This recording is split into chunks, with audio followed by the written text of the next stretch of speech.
Good morning. Welcome to the Readers Mailbox. Let's see what the mailbox has today.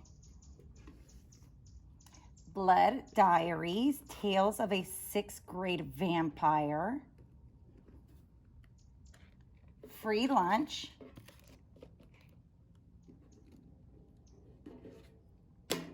And president of the whole sixth grade. So today is for my sixth graders. I'm going to read a chapter 1 of Free Lunch, and I'm going to tell you about the other 2 books. Let's get started. Blood Diaries is about Edgar Stoker. He uses his wit and humor to navigate the social complexities of middle school and vampire culture. From surviving Saturday vampire jamborees to school lunches, Edgar tries to win friends in both worlds. But when he's faced with angry vegetable eaters, his troubles have just begun. President of the whole sixth grade is about 11-year-old Brianna Justice. That one's an interesting and fun one as well. If you've read it or are going to read it, let me know in the comments below.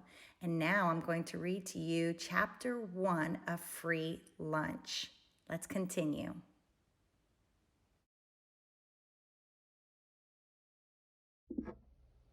Free Lunch by Rex Ogle. This book is for every kid, whether they pay for their lunch or not.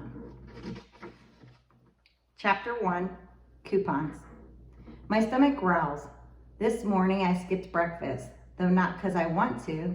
When Mom steers our old two-door Toyota hatchback into a parking space in front of Kroger, I mumble, I hate grocery shopping.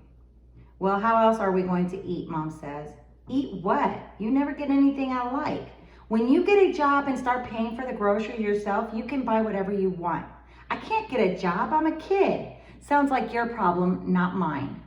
When Liam goes to the store with his mom, she lets him get anything he wants. Pop-Tarts, toaster strudel, Twix bars, Pringles, whatever. That's because Liam is a spoiled brat and his mom is rich. They aren't rich just because they live in a house. Well, they're richer than us, Mom shouts. She gets out of the car and slams the door. I don't take off my seatbelt. Mom storms around the car and tries to open the door. It takes a second because it has a big dent in the side that catches every time. Metal wrenches against metal when she jerks it open. Get out of the car. Can I get just one thing I want? You can get an ass whooping if you don't get out of the car this minute. Not budging, I stare straight ahead. My arms crossed like a shield. I don't know why I get so angry about this stuff. This is how it's been my whole life. But some days I hate my life and I feel like fighting. Fighting my mom, fighting other kids, fighting the world. Doesn't matter, just something to take the sting out of being so broke. I'm going to count to 3, Mom growls through gritted teeth. I see her fingers curl into her palms, making fists. 1. Fine, I shout back. I get out of the car and slam the broken door, the metal catching like robot nails on a chalkboard. Usually I stand my ground, but when Mom gets that red look in her eyes, I know it's better to stop arguing. I pull a shopping cart from the pen. One of the wheels is wonky and spins left and right instead of rolling straight. I consider putting it back, getting a new one, but when I feel bad for it, it's not the cart's fault, it's messed up. We make our way down one aisle and then another. My mouth is watering. There's aisles full of food, peanut butter, pasta, stuff to make tacos or burgers, all kinds of cereal, practically 1,000 kinds of chips and dips and salsas, then cookies, Chex Mix, beef jerky, fried mozzarella sticks, waffles, Granny Smith apple pies, donuts, dozens of different flavors of ice cream, and I can't get any of it. I know better than to ask for anything. Mom's answer is always no, or no way, or are you crazy? Put it back, it's too expensive. It's crazy to say a bag of potato chips is too expensive. A whole bag costs like $4. That seems like a lot of money, but it can be 10 little meals. That's only like 40 cents each. Now my stomach is really growling and grumbling. I try to ignore it as I push the empty cart behind Mom. This morning, we only had enough Cheerios and milk for like half a person. I got up first and I could have eaten it. I didn't though. I saved them for Ford. He's my baby brother and he's only 2, so he needs it more. Mom shoves an empty envelope into my hand. Inside is an overdue bill. I ask, "What's this for?"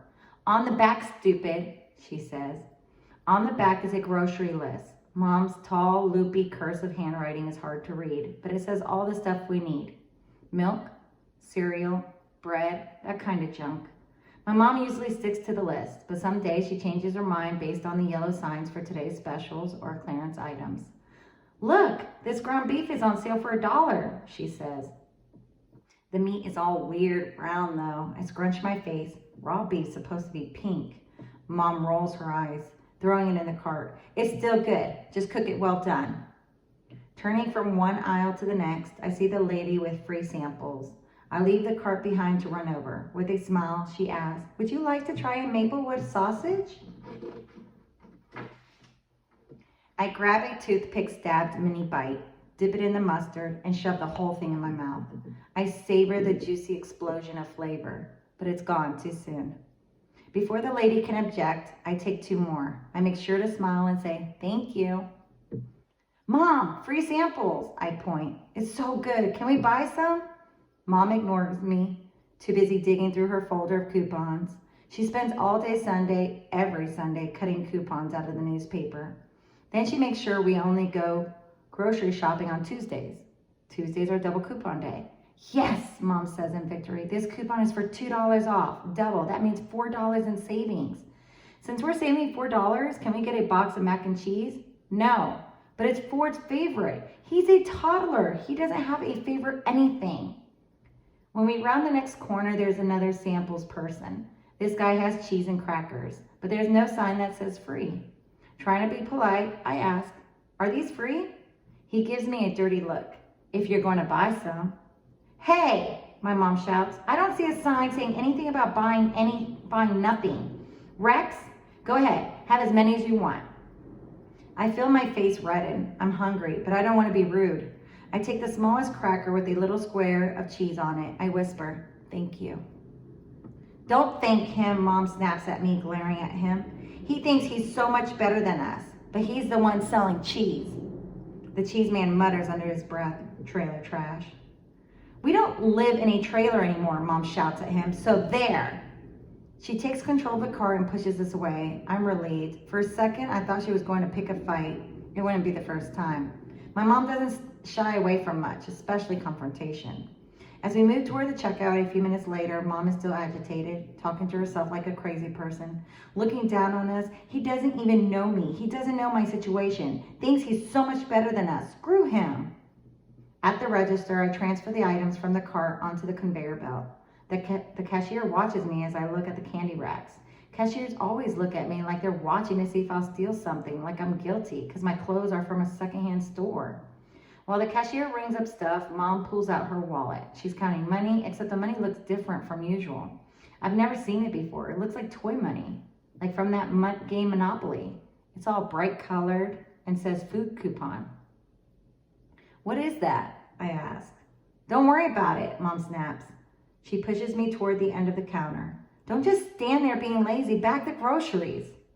The cashier finishes scanning, then does the discount for the coupons. She says the total. Mom hands her the weird, fake-looking money. The cashier punches some buttons and says, "After the food stamps, you owe $10.38. "What are food stamps?" I ask. "Don't worry about it," Mom repeats, but this time she scowls at me. "Stamps are for the post office, so I wonder if my mom is going to mail our food home. But that doesn't make any sense. We drove here, so we could drive the groceries home like normal." Mom pours all the cash and change out of her wallet. She unwrinkles 8 $1 bills and counts out 97 cents, mostly in pennies. Her hands tense up, her fingers looking like talons. She says, "I'm a little short." The cashier shrugs, but really she's all annoyed. I can see it in her face. The woman behind us with a full cart throws up her arms and goes, "What is taking so long?" The man in line next to us clears his throat. It feels like everyone is staring at us, frustrated. Mom's face is strained. a vein popping out of her forehead. Suddenly, she seems embarrassed. I feel embarrassed too. Mom snatches the loaf of bread from the top of the brown bag. She shoves it toward the cashier. There, take that off. Happy? Shopping is always like this, but for some reason this time is worse. Maybe because of the food stamps? Mom looks ashamed. People are staring. Then I look at our shopping list. We didn't even get halfway down. We can't afford all our groceries. Silence hangs between Mom and me. I carry the one bag to the car and put it in the back. When I get into the front seat, Mom starts crying. I'm not sure what to say, so I don't say anything. We sit there for a long time. When I reach out to put my hand on her hand, she slaps it away. Don't touch me. This is your fault. Do you know how expensive it is to raise an ungrateful brat? I feel sick to my stomach.